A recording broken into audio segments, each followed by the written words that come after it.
사람의 마음의 깊은 곳을 이렇게 들여다보면 한 가지 놀라운 사실을 발견하게 됩니다. 연세가 많거나 젊거나 남자나 여자나 부자나 또 그렇지 못한 자나 할 것 없이 모두가 마음속에 굉장히 그 갈증과 불안함을 다 안고 살아가는 것을 보게 됩니다. 왜 그럴까요? 여러 가지 이유가 있겠지만 그 뿌리 깊은 곳에는 소유에 대한 집착 때문에 그렇지 않을까 생각합니다. 조금만 더 가지면, 조금만 더 많이 쌓아두면 지금과 내 미래는 안전할 거야, 행복할 거야 라는 생각에 집착을 하는 거죠. 바로 이 끝없는 욕심에 대한 집착이 우리로 하여금 마음속에 예수님이 허락하셨던 자유를 다 빼앗아가고 맙니다. 부귀와 영광을 다 누렸던 솔로몬이 했던 말이 있지 않습니까? 인생의 행복과 안전은 결코 소유의 넉넉함에 있지 않다고요. 하나님을 경외하며 그 명령을 따라 살지 않는다면 더 많이 가지려는 이 욕망은 잡을래야 잡을 수 없는 바람을 잡는 것처럼 헛되고 헛될 뿐이다 라고 했습니다. 그런데 사람이 탐심으로 그 마음이 온전히 사로잡히면 눈앞에 영원한 생명의 그 복, 은혜도 쉽게 놓쳐버리고 맙니다. 성경엔 이런 사람들이 왕왕 보게 됩니다. 사도행전 24장에 보면 로마의 총독이었던 벨릭스라는 사람이 있습니다. 그는 당대 최고의 영적 거장이라 할 수 있는 바울로부터 복음을 듣습니다. 바울을 곁에 두고 자꾸만 대화하기를 원했는데 바울은 그 앞에서 의와 절제와 장차 올 심판에 대한 말씀을 전하는 거예요. 그랬더니 그는 그 말을 들으면서, 복음을 들으면서 두려움을 느끼기도 하고 참 마음의 찔림을 받았습니다. 그런데 안타깝게도 거기까지입니다. 한 단계 더 나아가 회개하고 예수님을 나의 주, 나의 하나님으로 영접하는 것이 아니라 그냥 마음에 찔림을 얻는 정도로 멈추어 버렸습니다. 왜 그랬을까요? 사도행전 24장에 보면 이렇게 말합니다. 바울에게서 돈을 더 받을까 바라는 고로. 최고의 석학이며 최고의 설교가인 바울을 통해서 복음을 듣고 있는데도 그 복음이 마음에 깊이 와닿아서 믿음으로 나아가지 못하는 이유는 바울을 만날 때마다 복음을 더 깊이 깨닫고 싶어하는 마음보다 저 사람이 나에게 좀 뇌물을 좀 주면 좋겠다라는, 돈을 받을까라는 이 세속의 욕심이 그로 하여금 더 깊은 영적 세계에 들어가지 못하도록 막은 겁니다. 사무엘상 22장에 보면 도액이라는 사람이 있습니다. 이 사람은 사울 왕의 목자장이로 소개가 됩니다. 다윗이 사울을 피해서 도망가는데 높당에 있는 제사장 아히멜렉을 찾아가서 떡과 칼을 얻어 갔다라는 사실을 사울 왕에게 고발을 합니다. 사울에게 환심을 사게 되면 아마 많은 보상금을 받을 수 있고 그리고 자기의 미래가 보장될 것이라고 생각했을지 모르지만 그는 눈앞에 보이는 이익에 마음이 사로잡혀서 죄 없는 85명의 제사장을 다 죽이는 끔찍한 죄악을 저질렀습니다. 재물을 향한 탐욕이 사람의 마음을 사로잡게 되면 그 영혼이 어떤 지경에까지 이를 수 있는지를 보여주는 단적인 예라 할 수 있습니다. 오늘 본문의 누가복음 12장에 한 사람이 있는데 그는 예수님이 많은 무리들 앞에서 천국의 복음을 증거하실 때 그도 듣고 있었습니다. 지옥의 권세를 두려워하지 말라. 성령께서 너희를 인도하신다. 참새 한 마리도 하나님이 허락지 않으시면 땅에 떨어지지 않으시고 심지도 아니하고 거두지도 않은 그 참새도 하나님이 먹이시고 돌보신다는 천국 복음을 증거하고 계셨습니다. 얼마나 은혜로운 순간입니까? 그런데 그 자리에 있던 그 사람의 귀에는 주옥 같은 말씀이 들리지 않았던 겁니다. 어떻게 하면 기회를 봐서 내 마음에 있는 이 요청을 주님께 드릴까? 어떻게 하면 내 몫의 재산을 무사히 찾아올까라는 그 생각만 골몰하고 있다가 기회가 딱 된다 싶을 때 예수님께 나서 이렇게 말합니다. 예수님, 내 형을 명해서 유산을 나와 나누게 해달라고 요청을 합니다. 여러분, 이 말, 비유에서 형이 잘못인지 동생이 잘못인지 그걸 말하려고 하는 것이 아닙니다. 사람은 물질에 집착이 되어서 재물의 유혹이 가시덤불처럼 그의 영혼을 온전히 감싸게 되면 하나님의 말씀이 그 속에서 자라날 수 없다는 것을 경고하고 권면하고 있는 말씀이에요. 생각해 보세요. 영원한 생명을 주러 오신 예수님, 이 사람은 그저 재산 싸움을 해결하고 나눌 수 있는 중재자로만 여겼다는 사실입니다. 천국의 문이 활짝 열린 그 은혜의 현장에서 탐심으로 하여금 그러한 생명의 말씀을 듣지 못하도록 가로막았다는 사실입니다. 사랑하는 성도 여러분, 대체 무엇이 사람으로 하여금 눈앞에 있는 영원한 생명의 빛을 보지 못하게 하는 걸까요? 여러 가지 원인이 있겠지만 예수님은 이 삶을 향해서, 그리고 이 땅의 이민자로 살아가는 우리에게 오늘 본문을 통해서 귀한 교훈을 주고 있습니다. 이 말씀 앞에서 그동안 내가 외면하고 간과했던 그 사실을 마음속에 다시 일깨워 주실 때 그 말씀을 깊이 묵상하면서 예수님께서 오늘 본론에서 비유의 본론에서 말씀하시듯이 우리 모두가 하나님께 대하여 부요한 자로 살아가는 귀한 은혜를 누리게 되기를 주님의 이름으로 축복합니다. 예수님은 이 비유를 통해서 우리가 하나님께 대하여 부요한 자로 살아가기를 원하십니다. 예수님은 눈앞에 있는 재물에 얽매인 한 사람의 안타까운 속마음을 꿰뚫어 보시고 한 부자의 비유를 들려주시는데 이 비유의 결론이 21절에 나옵니다. 자기를 위하여 재물을 쌓아두고 하나님께 대하여 부요하지 못한 자가 이와 같다라고 하셨습니다. 이걸 좀 살짝 돌려서 말하면 이런 뜻입니다. 주님은 우리에게 분명한 한 가지를 당부하시며 원하시는 것이 있는데 우리가 부요하기를 원하는 거예요. 물질에 대한 부요함, 많은 부요함이 있습니다만 주님이 오늘 본문을 통해서 우리에게 원하시는 것은 하나님께 대하여 부요한 자가 되기를 원한다. 이게 예수님의 마음이에요. 그렇다면 하나님께 대하여 부요하다는 말은 무슨 뜻일까요?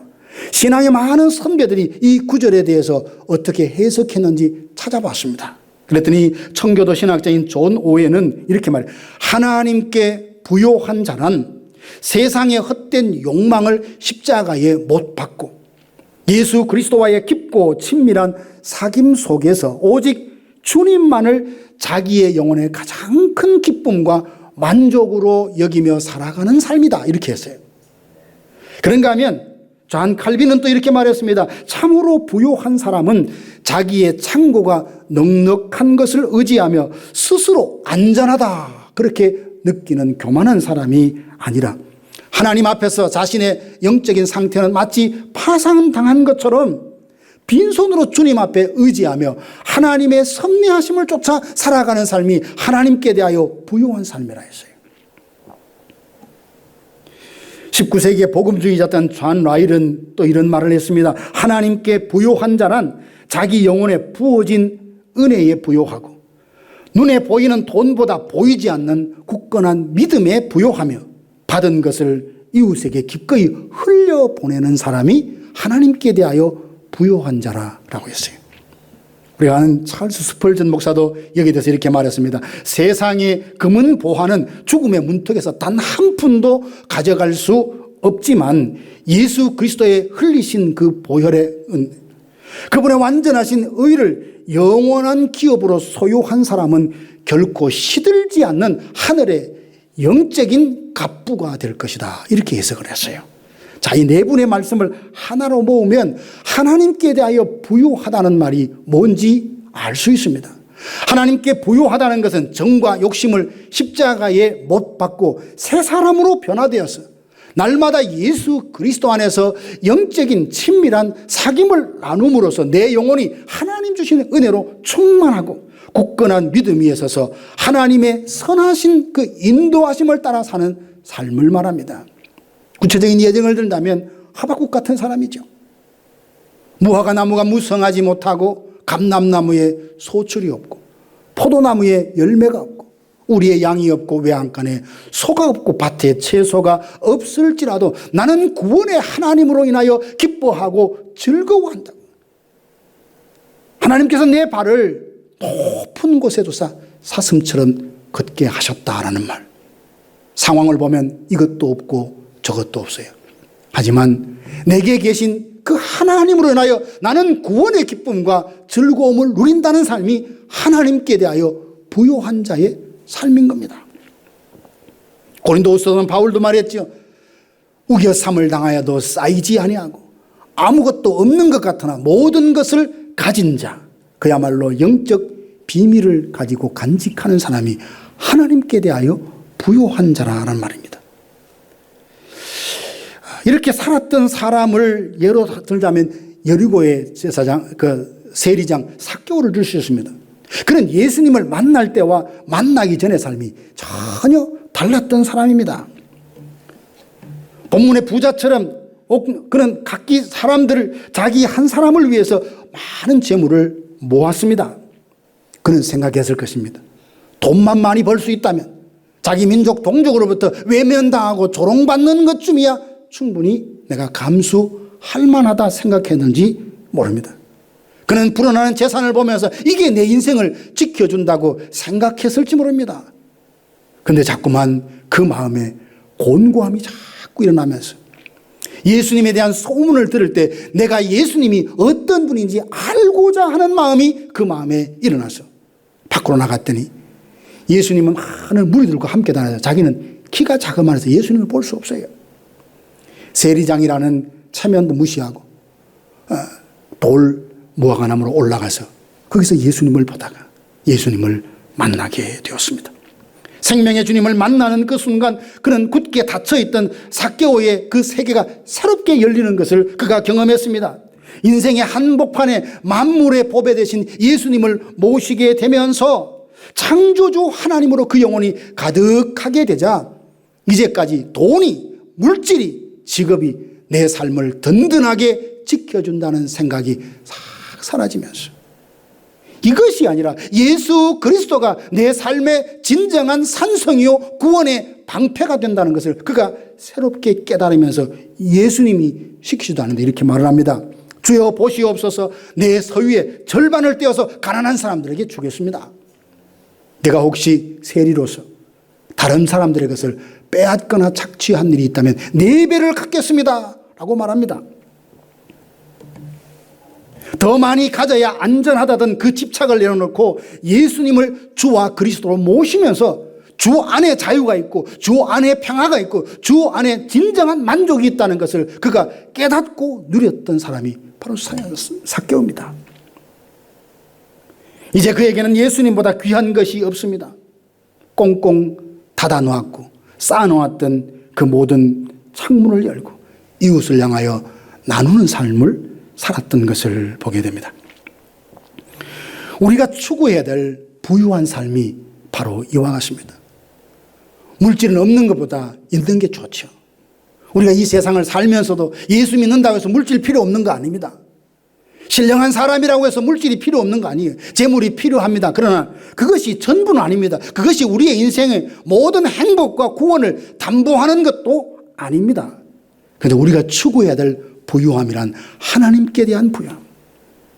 바울이 에베소 교회에게 편지하면서 기도를 이렇게 합니다. 하나님을 아는 지식에 대하여 부유함에 이르게 해달라고 기도합니다. 바라기는 하나님의 은혜로 하나님께 대하여 부유한 자로 우리 모두 살아갈 수 있게 되기를 원합니다. 정과 욕심을 십자가에 못 박고 성령이 부어주시는 하나님의 그 사랑과 은혜로 충만하게 되어서 날마다 하나님의 인도하심 가운데 범사가 형통하고 하나님으로 인하여 기뻐하고 즐거워하고 예수 그리스도의 평강이 우리 마음을 온전히 주장하는 이 놀라운 삶을 살아내는 하나님께 부유한 자가 다 되시기를 주님의 이름으로 축복합니다. 예수님은 하나님께 대하여 부유한 삶을 사는 것이 어떤 것인지 한 부자의 비유를 통해서 말씀을 하시는데 16절에서 19절 보니까 한 부자가 등장을 해요. 그는 밭에서 많은 소출을 거둔 후에 마음속으로 이렇게 궁리합니다.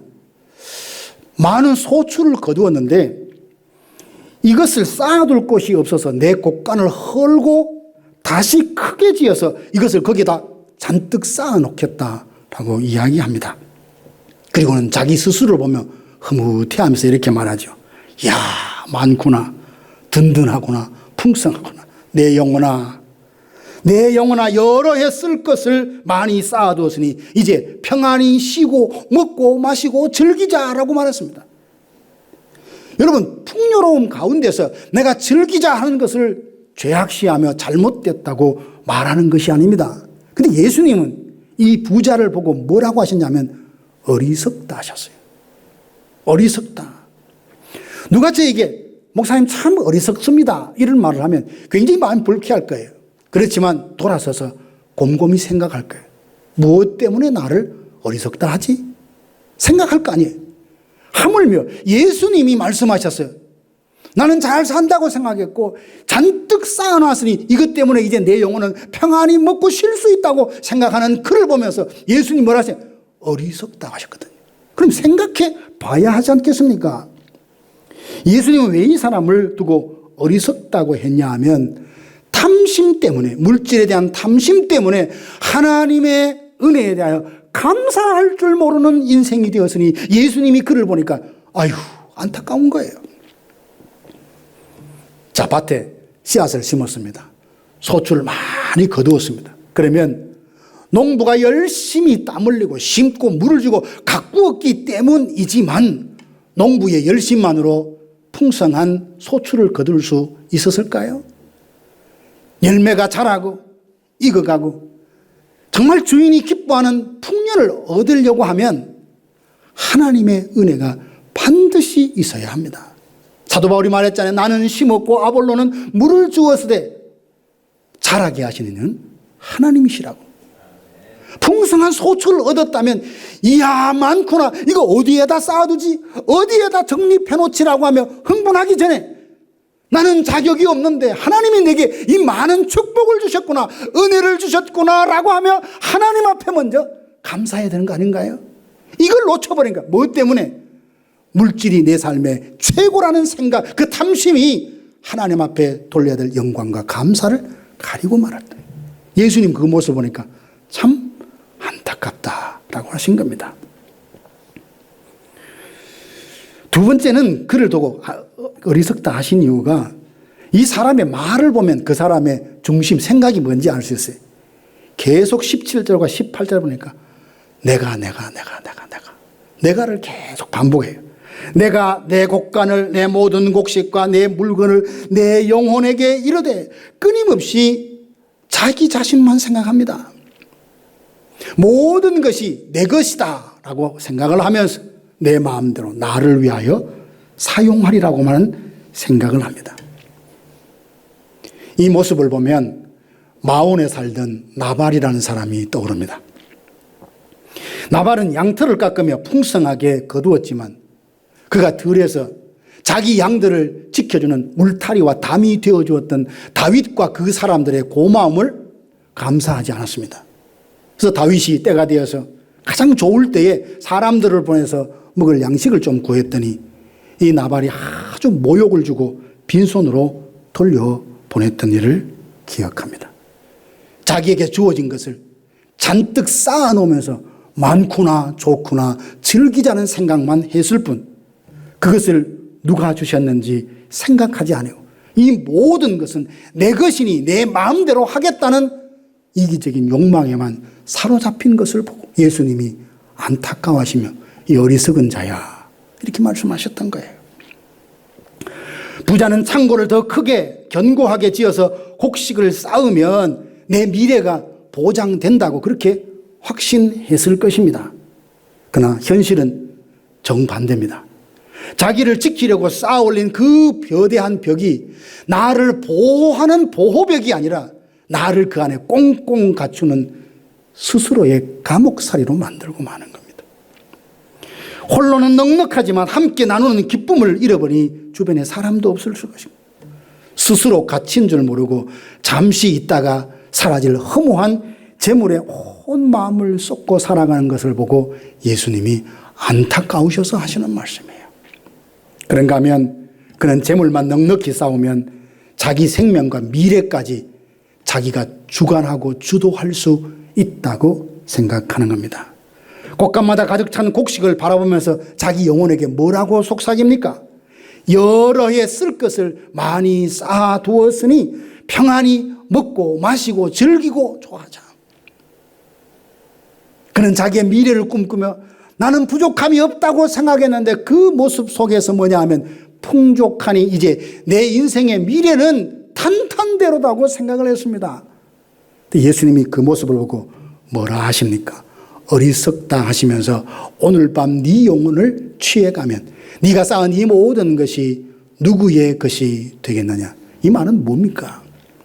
생명의 주관자가 주님이시며 주님께서 은혜로 주실 뿐 아니라 주신 것을 누리게 하시는 복을 주지 않으면 인생은 자기 의지와 열심으로 자기 미래를 보장받을 수 없다는 것을 말합니다. 야고보서에 뭐라 합니까? 너희 인생이 무엇이냐? 잠시 있다가 사라지는 아침 안개와 같다고 말씀하지 않습니까? 지금 부유합니다. 지금 다 가졌습니다. 그렇다고 해서 그것 자체가 내 미래를 보장하는 것이 아니라는 것. 내 인생을 주관하시는 오로지 한 분 하나님이시라는 이 믿음을 잃어버리게 된다면 하나님 앞에 안타까움을 줄 수밖에 없는 인생이 된다는 것입니다. 하나님은 우리의 모든 것을 주관하십니다. 심지어 들숨 날숨까지. 우리의 생명이 맥박이 뛰는 그 순간순간도 하나님께서 생명을 유지시켜 주니까 살아있는 거예요. 어떤 어른이 그런 말씀하더라고요. 오늘도 살아있는 걸 보니 하나님이 은혜를 주셨구나.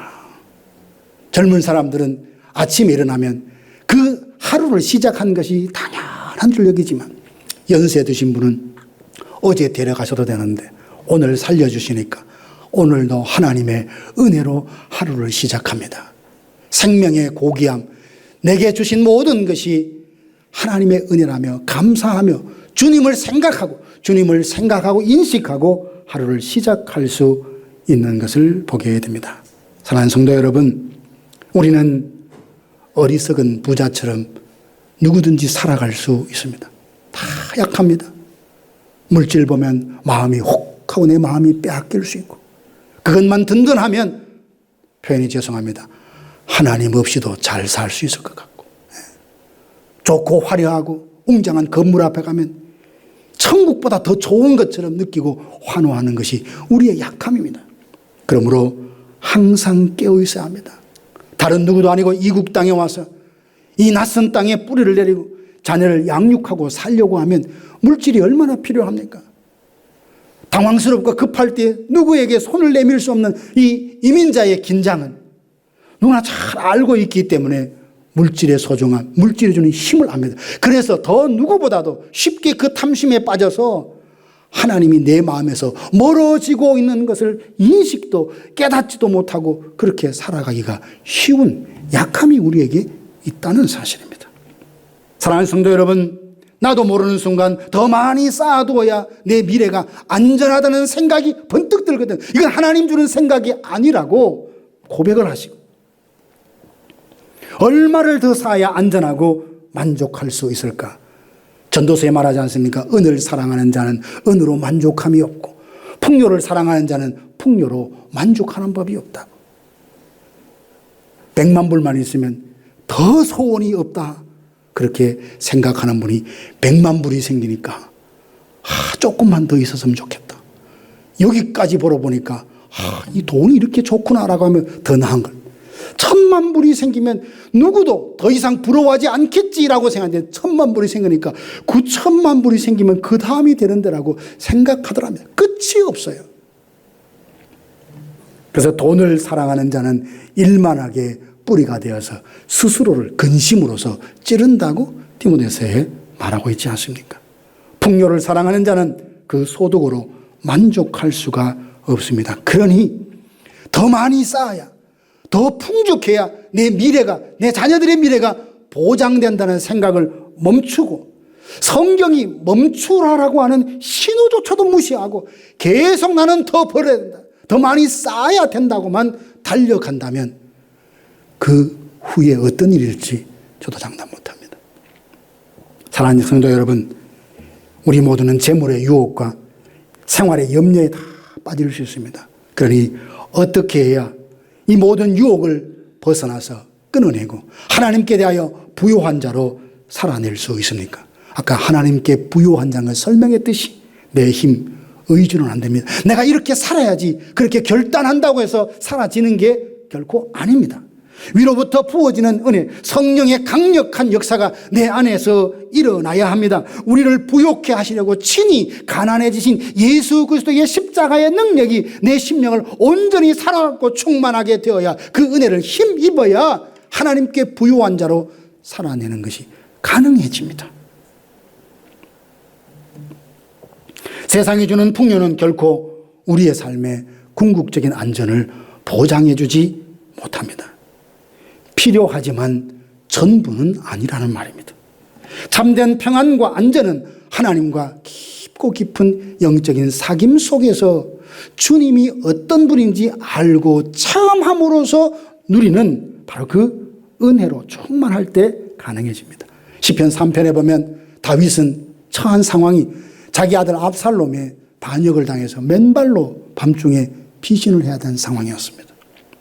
이런 기막힌 상황 가운데서도 다윗이 고백한 건 뭡니까? 천만이 나를 둘러 진친다 할지라도 나는 두려워하지 않겠습니다. 생각이 없는 사람이라서 그렇습니까? 성격 자체가 워낙 주위의 상황에 민감하게 반응하지 않는 사람이라서 그렇게 말하는 것이 아닙니다. 그는 시편 4편에서 내 목소리로 시온에서 하나님의 성소에서 부르짖는다라고 말합니다. 그러면서 하나님이 누군지 나와 함께 하시는지를 새롭게 깨닫게 되었죠.